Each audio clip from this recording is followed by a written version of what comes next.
1, 2, 3, go!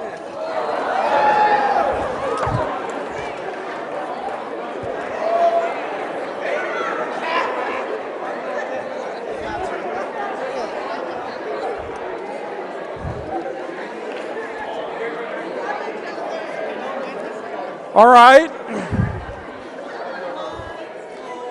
So, reserve thought on that just for a couple of minutes. Just reserve thought on it. Just put it out of your mind just for a couple of minutes. Now I want to tell you who I am and why I do what I do and what an honor it is to stand before you, because I do what I do as an individual because when I was 2 years old, my father, who was a cross-country truck driver, and after the birth of my younger sister, left the family of 8 Hammond kids. And at 4 years old, I was shipped off 3,500 miles away to a group home. I'm a product of charity. I'm a product of philanthropy. It was because of the goodwill, the generosity of other people who I did not know, who raised me, who gave me an education, who made sure that I had clothes on my back, who made sure that I got nutrition. And I feel indebted to that. I dropped out of college. I was living on a friend's couch in Washington, D.C., trying to figure out at 23 years old, since I wasn't going to be an Apple engineer, Matt, what I was going to do with my life. And I read an article in the local paper that the headline was, "No Place to Play." And it was about 2 young kids whose name was Aisha and Clendon. And Aisha and Clendon were 2 and 4 years old, crawled into an abandoned car 4 miles from the nation's capital in Washington, D.C., suffocated and died. And their dolls were still on the back, in the back dashboard of the car. And a reporter from the Washington Post was enraged that there was a small little blurb in the paper talking about such a travesty, but it didn't create an outrage. So she decided to go down, and she spent 3 weeks going block by block to see if they hadn't crawled into that car, where would they have played. And the first park that she could find was 3 miles away. It wasn't a basketball court, a swimming pool, a tennis court, 3 miles away. How are 2 young kids, 2 and 4, going to be able to get themselves there? Now, 2 things are true which happened in that circumstance. One, everybody started to point fingers at somebody else about why this happened. The mayor started pointing fingers at the Park and Recs department, that it's your job to provide recreation. The recreation department was pointing a finger at the housing authority and said, it's your job because it's your property, it's not a Park and Rec site. Residents started to argue and fight with each other, and before you know it, the tragedy of these 2's lives was completely lost, and we had gotten into a new normal, and it became acceptable. The second thing that I think came out of that, though, was for that reporter who took the time to go down there and to see it, just like Matt talked about in the design exercise in terms of empathy, to really understand it in somebody else's shoes. And that caused a ripple effect because I read that article and thought about my own trajectory, that at 2 years old, my life got turned upside down, and that's how old Aisha was. At 4 years old, a community 3,500 miles away gave me a bear hug, but not Clendon.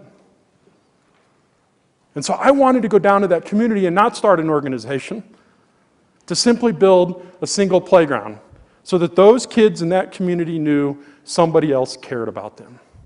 And 18 years later, we're still at that. And I'm really proud to be able to stand here and tell you that in 18 years, we've built about 15,400 playgrounds in all 50 states, Canada, and Mexico, leveraged over 1 million volunteers, and raised about $300 million to do that. But I'm also here to tell you that the problem's getting worse, not better. And if I look inside of myself and the 100 people that work at our organization, the accolades are hollow. We don't do this for the cause. We don't do this for the credit, we do it for the cause. And there are 16 million kids in the United States living in poverty. Just the United States. 1 in 5 kids don't have access to a park or a playground, yet you're 29 times more likely to be of healthy body weight if you do. 1 in 3 kids under the age of 12 is not just overweight but obese, and if you look at the Native American and Latino population, it's even getting worse. We've got an epidemic on our hands that we need to stop so that kids can live a full, productive life. And what KaBOOM needs to do is to actually think differently about trying to solve the problem on the scale that exists. And the problem is kids are not getting active and balanced play. We heard Kristen this morning talk about food, and somebody asked her the interchange between the apple and the French fry. And her response was balance. And I'm here to tell you it's the same thing with play. The only way we're going to solve this problem is to have more balanced kids, have more balanced communities, and have more balanced families. And what balance means is that we need to be both physically active so that we're healthy, and that it may mean that we're not playing three seasons of the same sport, but 3 different sports, 1 season each, variety.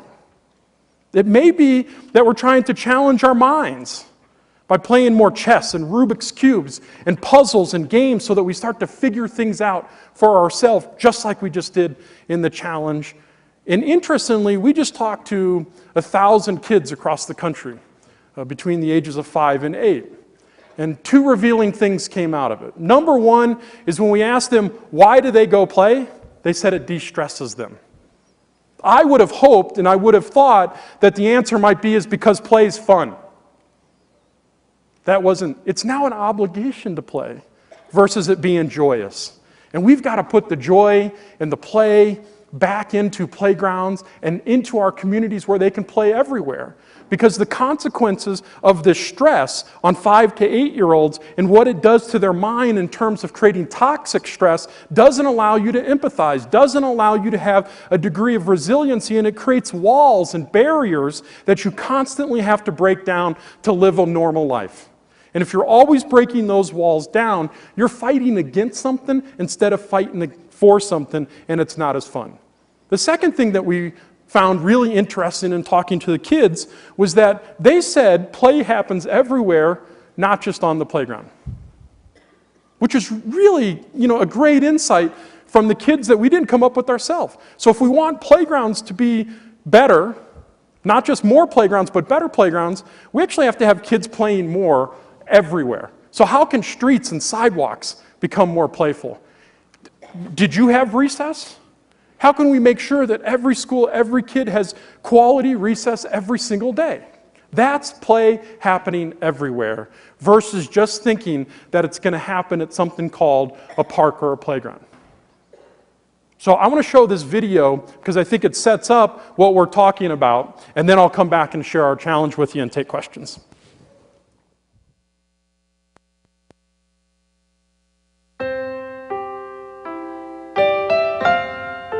When you stand up, when you turn off the noise, when you lift me up, you open the door. And I believe.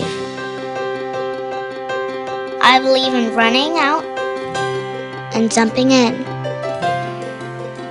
I believe in swinging and sliding. I believe that boxes can fly. I believe in dancing and jumping and hiding and seeking. I believe that you are it. I believe in who can throw the farthest, jump the highest, run the fastest. I believe in Zoc, Miss Mary Mac, and Bubbles. Sometimes I fall down, but I get back up because I believe in skin knees. I believe in laughing and the high five. I believe in courage and adventure. I believe in...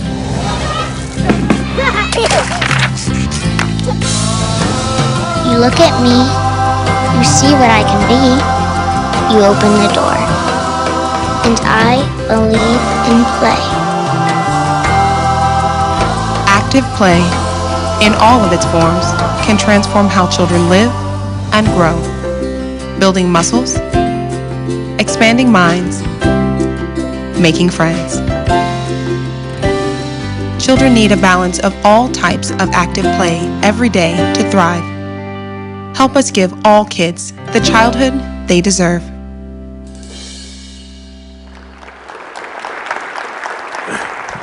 So, in every playground that we've had the opportunity to build, the first thing that we recognize is that us as staff are not playground experts. It's actually the kids who are the playground experts. So we start with this design process where we sit down with the kids and we ask them to draw their dream playground. What would it look like? What would the colors be? If there were animals in it, what animals would be in there? And it's really this opportunity, just like we all experience, to talk about opportunity and hope and possibility, about what is best and right for not just some kids, but all kids, and actually engage them in the process. And then we go through this 12-week intense process where we construct these playgrounds, and their parents and their grandparents and the people who live around the community and fabulous corporate partners come up, and it's like an Amish barn raising where it gets erected in a single day with hundreds of volunteers. And the kids sit back and they literally have this visceral reaction like, you're doing this for me, you're doing this for us, and you're doing what we drew? There's a lot of power in that. But as I said earlier, the problem is getting bigger and it's getting faster and it's on our watch. And I don't believe that you're the leaders of tomorrow. I think you're the leaders of now. And what I need from all of you to really think about is, how do we build more child-friendly communities? How do we build more child-friendly cities? How do we make sure that play flourishes out your front door, in your backyard, on your way to school, at school, and everywhere you go in your community? Because we'll know it when we see it. We know it when we see kids out and about in large numbers of it. We'll know it, when we hear giggles and laughters. We'll know it when we start to get the story again that I went out on a Saturday at the earliest point of the day and I didn't come back until supper time, and I was out there with all of my friends. We think you're the leaders of today, not tomorrow, and we want your best ideas on how to build better child-friendly cities that play could happen anywhere, everywhere, and at all the time. So thank you very much, and I look forward to hearing your questions and thoughts, and hopefully some of you will pick this and take it on as a challenge. Thank you. Raise your hands if you would like to ask Darell a question or three. Let's start right here. Yes, say your name and all that. My name is Alex, and I go to Bruce Randolph School. And I want to know how it felt to see the kids' expressions when they saw the new playground. You made it. It's awesome, and it never gets old. Because I go back to Aisha and Clendon, and the difference between Aisha and Clendon and their lives and my life, where community gave me a bear hug and told me that somebody cared about me. How do we make sure every kid gets that bear hug, that they know somebody cares about them, and then pay it back somewhere else? So I personally still try to get out to as many playground builds as I can so that I can get that kind of energy for the reason that we're doing this in the cause, the kids. It's also empowering. Later last year, we built a playground at a battered women's shelter. And although I wasn't able to be on this build, it was powerful because these women who are trying to literally rebuild their lives, it was an opportunity for them to do something for their kids in a very visceral and tangible way, where they give so much already, but they don't get any recognition and credit for it. This was an opportunity for them to get recognition and credit for all the big and small things that they do, and to start help their healing and taking kind of a purposeful, powerful new path towards a kind of healthful living.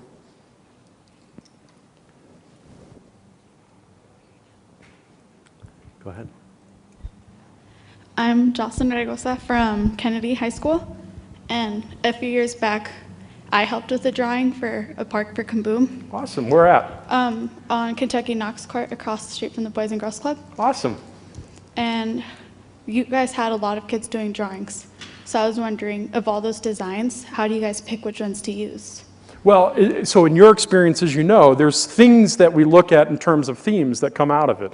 So we're looking at color themes, we're looking at the number of slides versus swings or teeter-totters as one element of it. The other thing we're looking for is to build parks, not just playgrounds. So I don't know in your instance, but sometimes we build outdoor amphitheaters that can be used as classrooms. We try to do art projects and murals in the playgrounds as well, done by a local artist, but painted by the residents so that there's some reflection on the community's history and culture there as well, versus our reflection on that. So, every project is custom to that community, and what we're really looking for is the thematic themes that kind of come out of it. Pop up. I'm ready. So, hi, my name is Jesus, and I'm from Bruce Randolph. And has the question ever popped up of, building a playground for, say, big kids, ages 13 and up? Because you do know that after middle school, or when you start middle school, there's no more fun. It's just work, work, work. So I was just wondering if you ever had that. Really, there's a lot packed into that question. There's really a lot packed into that question, and the short answer to that is that we're not going to have playful kids if we don't have playful adults. And we need our adults to be more playful too. And if they're playful, they're actually going to encourage and inspire other people to actually be playful. And when we talk about play, I define play as intrinsically motivated, child-directed. And so sports, generally for me, is not play. It's a type of play, and it should be a part of it, but it's not intrinsically motivated. And you're being led by whistles and by adults versus creating out of cardboard boxes, like we just did here today. And it's not that one's better than the other, it's a balance of all of them that needs to take place. And there's a lot of research that says this generation of parents, so your parents were the first generation of parents that instead of having a physical babysitter, a human that came to the house in many instances, they were sat in front of a TV, while the parents did chores and paid bills and made supper and things like that. Now, kids get sat in front of electronic devices as entertainment, and it's this fastly eroding type of behavior. So your point is right on. We have to have playful adults and playful institutions to get playful kids. The second thing is we did try to build skate parks. So you talk about organizational kind of maturity. We thought that we wanted to reach teenagers. Teenagers told us they wanted skate parks, not playgrounds. And so we experimented with that, and I think we built about 28. And it was really great because the skateboarding culture was so interesting to us as an organization, because partly I was against it. And because I unfortunately got caught up in the stereotype of those kids. And when we went out and talked to those kids, they were great kids. And when we went out and saw skateboarding happening, what we saw was people trying to master something. And no matter what your age were, the masters, sometimes for the younger ones, wanted to coach everybody else up. That's the type of play that was really interesting. It was social. There was an element of risk that was involved in it. But it didn't work for our model. So as much as we love skate parks, we didn't do it. I think part of the challenge is for play to happen everywhere, we also have to have fun adult play too. And what would that mean, and what would that look like? So instead of me telling you the answer, I hope you tell me the answer down the road. So I look forward to it. Who else? Yes? Hi, I'm Marcus from Martin Luther King Early College. I read an article talking about safety in playgrounds, and it says that now a lot of kids nowadays, they don't have the same kind of playground that, let's say, you would have or we would have. They have bouncy grounds instead of rocks, and it kind of prevents kids from getting the full experience. Do you follow these safety rules? And if you do, why do you do them? So are there any lawyers in the room? It's a great question. Playgrounds have been dummied down, to be quite honest, and it's the biggest challenge that we have. And the reason skateboarding is so interesting is because there's an element of risk that's associated with it. And as a culture, as a society, there's a difference between an injury and an accident. And the problem is we sue either way. Kids are going to get hurt, and it's a badge of honor to have stitches or a broken bone. Not that I'm asking you to go out there and do it, but it's a badge of honor. Now there's lawsuits. So my example of this is slides. So the safety regulations of slides now is you have to put a hood on the slide that forces you to sit down on your butt and go down. And then once you get down, 18 inches before the bottom, it does a 90-degree turn, so it slows you down so that you don't fall out and maybe hurt your bottom on the ground. You know, and the hood prevents you from walking back up. So what used to be one of the funnest things on the playground, kids don't like it anymore. Because the way they want to use it is to walk back up it, not just come back down it. So one playground company went out and made what they called a glide. It was not a slide, and got around the safety regulations. And they made 1,200 of them. They're all across the country. There were 2 lawsuits, and there was a Consumer Product Safety Commission recall, and all those glides are gone. Now, the sad part about that was I participated in one of the observational studies down in Gulfport, Mississippi. And I watched kids at this park, and they played longer, they played harder, they used that piece of equipment more than any other piece of equipment, unlike I've seen at any other playground in a long time. But we punished the innovation in this sense and de-risk it. So part of what we need to do here is to create a different culture around accidents and injuries, risk and risk-taking, knowing what's appropriate and not appropriate, so that it builds muscles so that you can take better calculated risks in the future. You learn through experience, and if you don't get that experience, you're going to act out in different ways. So yes, it needs to be safe on one hand, but if it's not fun on the other hand, kids aren't going to use it. Hi, Daniel Joseph from Los Angeles, teacher. Go back to that question of safety. So I'm wondering if you, as an organization, have any experience. You build a fantastic center for the community, but if the community is no longer safe, if gangs kind of run the park, and I'm speaking from my experience in Pacoima, where I went to middle school, like the parks got shut down because the gangs came, and that's where you bought the drugs and everything.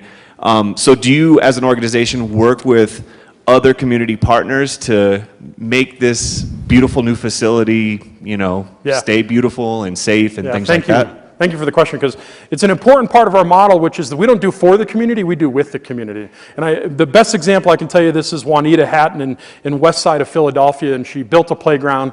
And after the playground's built, it takes 3 days for the concrete to dry before the kids can use it. And we had built it on Thursday, so it was going to open on Monday after school. On Monday morning, 5 o'clock in the morning, she was a chambermaid down at the local hotel. She got up to go to work, and somebody had graffitied the playground before anybody was actually able to use it. She was enraged. She was pissed off. And she wanted to tell somebody else to do something about it. And because it was so early in the morning, nobody else was up. So what she did as an hourly worker, she gave up a day's pay. She went across the street, she scrubbed down the pieces of equipment, because as she said, she didn't want the kids to see vandalism on the park that their community built for them. Now, this thing happened 4 or 5 times in 3 months. And every day she would get up, take the day off, lose a day's salary, and scrub the graffiti off it, because she didn't want the kids to see graffiti on the playground that the community built for them.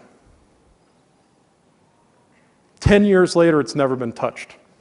It's in amazing shape. And the point I think that we're making out of that is, she was involved in building it. She knew the story of how it had been created, and she didn't wait for somebody else to come up with the solution. She went out there every single day, and she got others to do it until it became part of the norm in the community to protect it. And I think what we need to do is to really make sure that our community assets are protected by people, and that there's social capital out there. And in that social capital, it's people who have a sense of pride, that when things like this happen, they're down, but they're going to lift themselves up. And they're going to get up one more time than the last person who knocked them down is going to knock them down. And instead of waiting for somebody else to do it. And so it's those ripple compounding effects that I think create the KaBOOM the catalytic engine where then people feel empowered to fully take advantage of what's being offered to them. Any other thoughts or questions? Two more. This side's really quiet over here.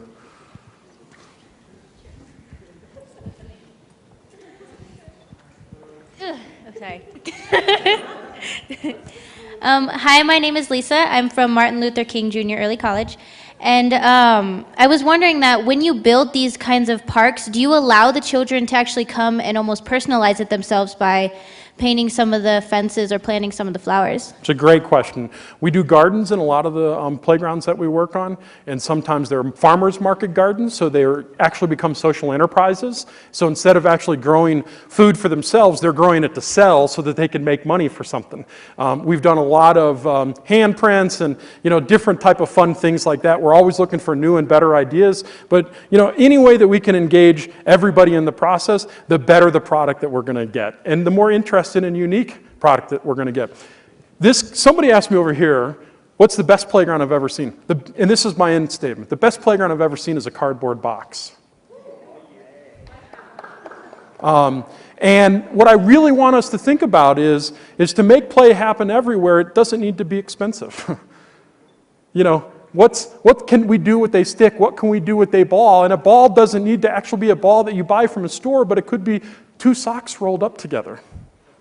The unintended consequences sometimes is that we try to professionalize things versus making the best things. And sometimes it's the best things that become the most sticky and fun things that kids use over and over and over again. The reason I had us do the airplane experiment is because, A, it's fun.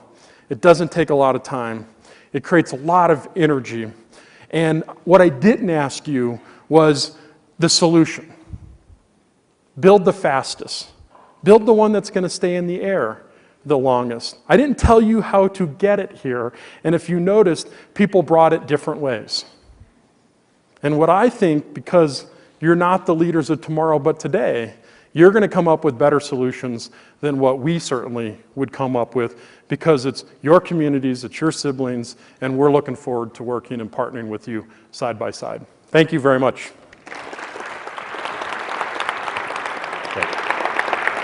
You didn't make me disappear. No, you did great. Darell Hammond, one more time, please. Darell did not actually read the text of his challenge, so I'm going to do that for him now. And remember, you don't need to write this down, but you can if you'd like. It'll be on the challenge wall in the media room, and you'll get a copy of this once everything's done. So, Darell's challenge. By focusing on children living in poverty, I challenge you to leverage underutilized resources and unexpected spaces in creative ways to make play available to every child, everywhere in your community.